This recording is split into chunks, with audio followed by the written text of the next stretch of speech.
Bonjour à toutes et à tous et bienvenue dans cette nouvelle vidéo.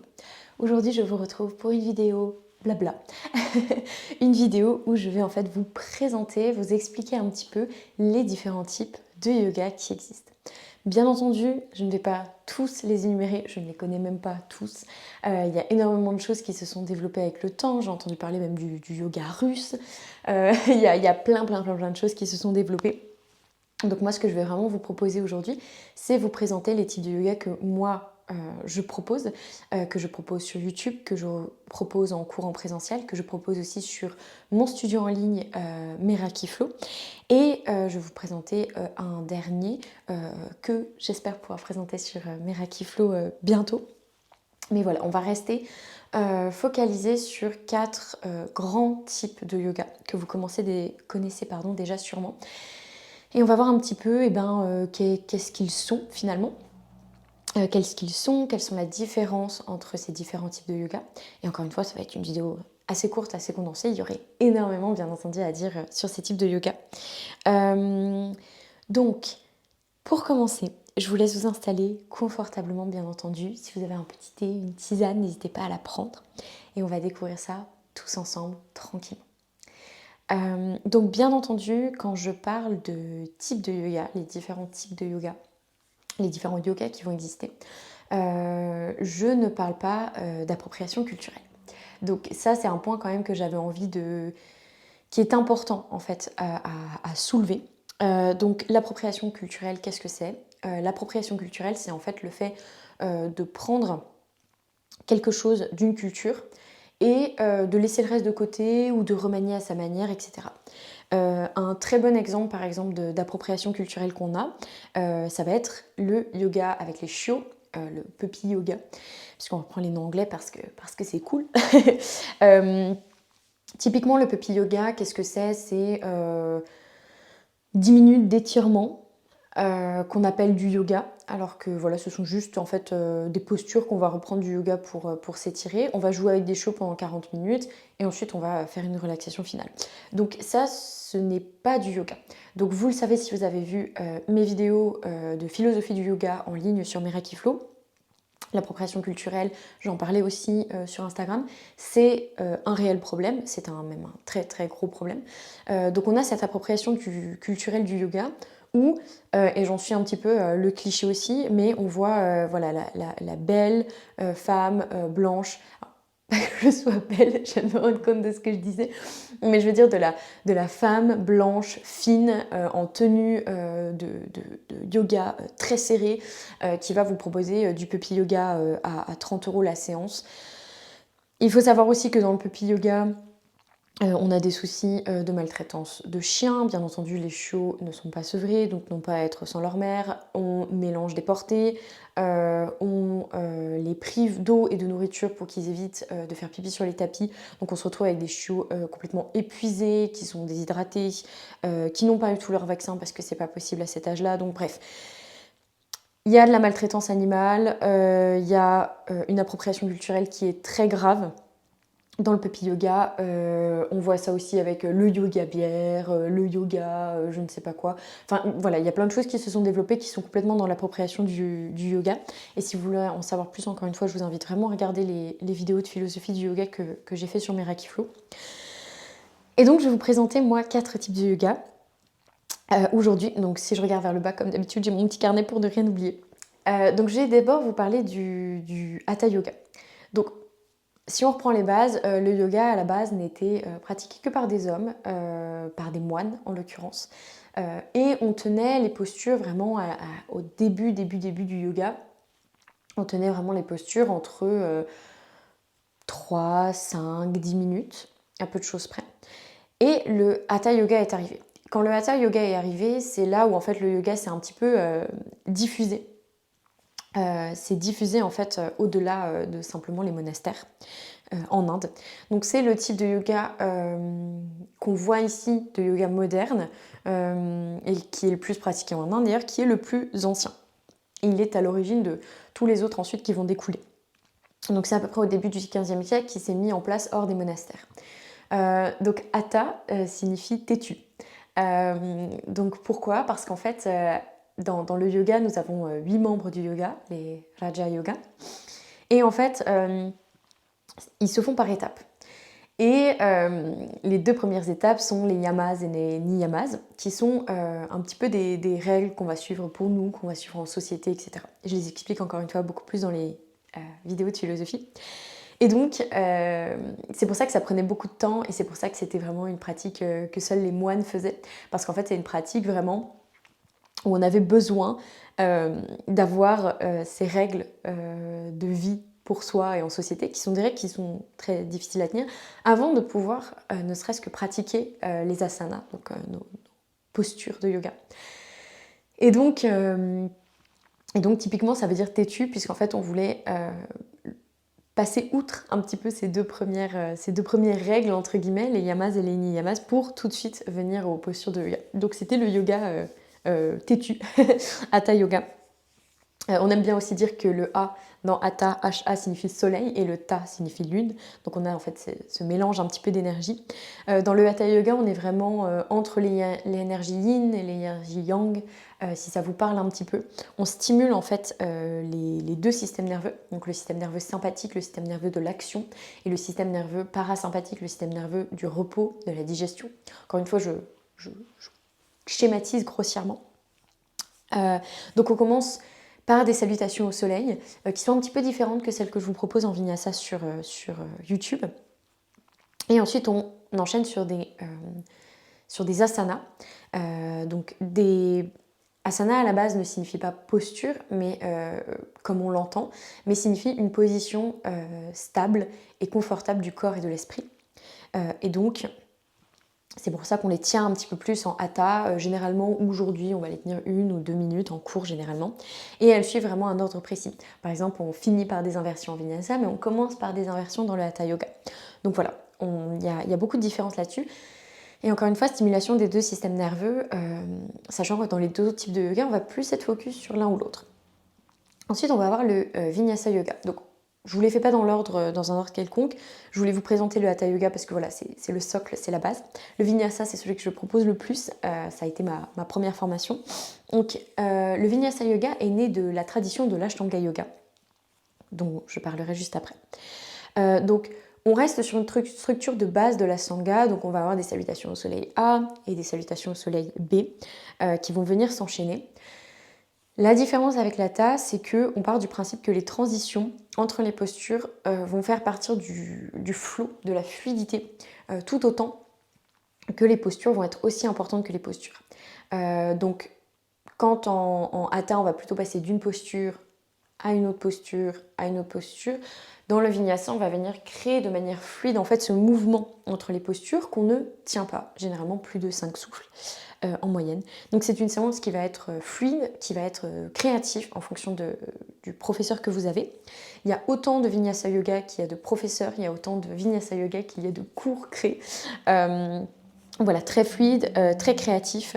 Bien entendu, vous pouvez retrouver des pratiques qui se ressemblent, mais voilà, tout est créé par le professeur de yoga et ça change vraiment à chaque fois. Moi, c'est ça qui me plaît beaucoup avec le Vinyasa, c'est ce côté fluide, ce côté changement, ce côté vraiment fluidité du corps. Donc Vinyasa, vie signifie spécialement, et Nyasa signifie placer son attention. Donc on va placer spécialement un peu notre attention sur notre souffle, sur notre fluidité, sur notre créativité. Donc voilà. Et là on est beaucoup plus sur le système nerveux sympathique, le système nerveux de l'action. Ensuite, le Yin Yoga, que moi je propose beaucoup, un Yin Yoga qui a été créé à la fin des années 80, début 90 par Paul Grillet. Et là, on est sur... En fait, le principe revient beaucoup plus au niveau de l'Hatha, donc le fait de tenir plus longtemps les postures, mais là, on va rester que sur les postures qui sont passives. C'est-à-dire qu'en Hatha, on peut tenir 2 minutes une posture du guerrier 2, qui est très dynamique. En Yin Yoga, on va tenir que des postures qui sont passives. C'est pour ça c'est du yin yoga, l'énergie vraiment yin, qui est tenue généralement entre 3 à 5 minutes, mais on peut aller jusqu'à 10. On utilise beaucoup d'accessoires, très peu les muscles. Le but, c'est d'étirer vraiment profondément en fait, les fascias du corps, de réaligner le corps. On travaille beaucoup sur la souplesse. On essaie d'avoir des respirations qui sont très longues, qui sont profondes. On est vraiment dans un état méditatif. Donc là, vous l'avez compris, on est sur le système nerveux parasympathique, donc le système nerveux du repos, le système nerveux de la digestion. Donc voilà pour le yin yoga. Donc on tient les postures encore une fois longtemps, on passe d'une posture à une autre, il n'y a pas forcément de transition. On fait des contre-postures entre chaque posture pour permettre au corps de se relâcher après un étirement intense. Et voilà, après il y a des postures qui sont plus ou moins ajustables, plus ou moins faites pour certaines choses, pour la digestion, pour le dos, pour plein de choses, etc. Donc ça encore une fois c'est au professeur de yoga de le créer. Et ensuite je voulais quand même vous présenter l'Ashtanga Yoga. Donc l'Ashtanga Yoga, moi j'en propose pas, je ne suis pas professeure d'Ashtanga Yoga.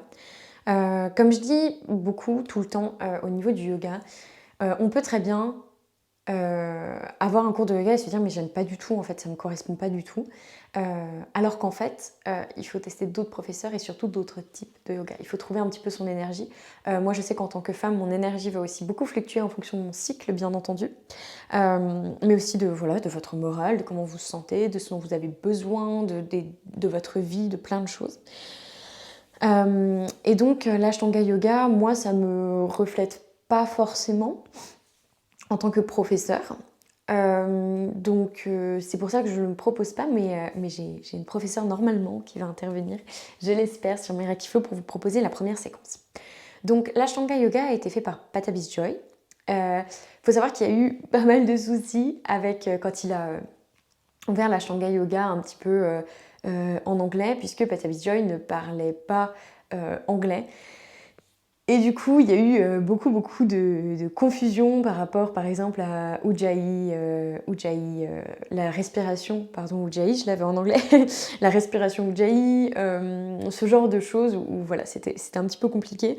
À la base, l'Ashtanga a été fait par Pattabhi Jois pour des performances en fait. Le fait d'avoir 5 souffles par posture, le fait d'utiliser une respiration qui est très forte, où on entend vraiment la respiration. Alors on va vraiment avoir ce type de respiration. C'était en fait pour que toute la salle puisse rester en fait en harmonie. C'était un petit peu pour faire une sorte de show en fait, pour se montrer. Ashtanga Yoga, Ashta signifie 8, Anga signifie membre, donc on revient sur les 8 membres du yoga, mais Pattabhi Jois, on n'est pas trop sûr de pourquoi, mais en tout cas il n'en a créé que 6 des séries. Donc il y a 6 séries, 6 séquences qui ont été créées et qui augmentent en niveau de difficulté. Donc en Inde ça peut être assez restreint, si tu te plantes sur une posture, on va dire tu sors. À la base, à l'époque, c'était vraiment comme ça. Si tu coinces sur une posture, tu sors. Maintenant, voilà, les professeurs vont adapter, etc. Donc, tu tiens environ 5 respirations par posture. Tu commences par des salutations au soleil qui vont être très dynamiques. Le but, c'est vraiment de travailler tout le corps. C'est vraiment une sorte de nettoyage vraiment du corps avec une pratique qui est très dynamique, qui dure en moyenne à peu près 1h30. Et là, on est vraiment sur le système nerveux sympathique, complètement sympathique dans vraiment l'action, dans le fait de bouger, dans le fait de voilà. C'est de ce que moi, personnellement, j'ai vu en Inde. Moi, c'est une pratique que j'aime beaucoup. De ce que j'ai vu un petit peu des personnes, en tout cas avec qui j'ai discuté, tous les types de yoga peuvent être critiqués. L'Ashtanga l'est un petit peu parce que c'est une chorégraphie. C'est vraiment ça, c'est vraiment une chorégraphie à suivre, avec un temps à suivre, qui à la base de la base, même si encore une fois les professeurs l'ont pris et l'ont remis à leur sauce, ont apporté bien entendu des modifications, ce genre de choses. Ça a été fait par Pattabhi Jois, qui était quelqu'un de très très souple, de très très à l'aise dans son corps. Et c'était un homme, bien entendu. Les postures peuvent être très poussées. Et en fonction du professeur que vous avez, voilà, il faut faire attention. Si vous êtes sur Épinal, dans les Vosges, à Remiremont aussi, il y a un professeur qui s'appelle Jean-Marc de Georges, Jim Spilat, qui est un très très bon professeur d'Ashtanga. Mais voilà, et encore une fois, là on reste sur les transitions sont aussi importantes que les postures, et on bouge en fait en fluidité. Mais voilà, c'est quelque chose qui est très rapide, ça convient pas à tout le monde. C'est très exigeant au niveau du corps aussi. Euh, donc ça peut pas être pratiqué, je dirais, si vous prenez les modifications adéquates, si vraiment vous y allez en douceur, si vous prenez les modifications, si vous avez un professeur qui est très patient et qui peut vraiment vous prendre pour créer cette séquence selon votre corps. Donc voilà, 6 séquences, on monte en difficulté. Moi j'en suis encore la première. Le professeur dont je vous parlais, Jean-Marc Degeorges, qui est un professeur incroyable, on est à la 3e je crois. Je suis pas sûre qu'ils se comptent sur les doigts de deux mains, hein, ceux qui sont à la 6e séquence. Mais voilà, c'est très très exigeant pour le corps. Et on appelle ça l'Ashtanga Yoga Vinyasa. Je crois que c'est dans ce sens-là, c'est dans cet ordre-là. Mais en tout cas, voilà, c'est de là en fait que découle notre Vinyasa Yoga que moi je pratique. C'est reprendre en fait les principes, les salutations au soleil, beaucoup de postures, le mouvement fluide, la transition entre les postures, mais créer son flow fluide, créatif, avec toutes les modifications, avec voilà. C'est vraiment créer un petit peu son truc, entre guillemets. Moi, personnellement, ça me paraît plus accessible. Encore une fois, je ne suis pas professeure d'Ashtanga. C'est vraiment celui dont je vous parle, que je connais le moins. Je le pratique personnellement. Mais voilà, c'est différent. C'est différent. Et j'espère du coup pouvoir inviter un très très bon autre professeur qui vient d'Alsace, dont je vous parlerai très vite sur Merakiflow pour vous présenter notre première séquence modifiée, bien entendu, de l'Ashtanga Yoga. Donc voilà pour les différents, en tout cas les 4 types de yoga que j'avais envie de vous présenter. Encore une fois, faites attention à l'appropriation culturelle du yoga, faites attention aux professeurs qui vous disent oui mais moi je ne suis rien en fait de type de yoga, je fais mon truc à moi, je choisis un peu, je pioche, je rajoute des chiots, je rajoute de la bière, je rajoute des lapins même, ce genre de choses. Ça c'est de l'appropriation culturelle, c'est en fait prendre le nom du yoga, prendre 2-3 étirements, et puis en faire un truc à la mode, un truc qui fait gagner de l'argent, un truc qui est bien entendu très problématique. Donc voilà. En tout cas, j'espère que ça vous a plu, j'espère que ça vous a ouvert un petit peu à ces différents types. Encore une fois, sur YouTube, je continue à poster Vinyasa Yin, et sur Merakiflow, on a Vinyasa, Yin, Hatha et bientôt Ashtanga. Donc j'espère que ça va vous plaire. En tout cas, prenez soin de vous et je vous dis à très bientôt dans une prochaine vidéo. Bye bye.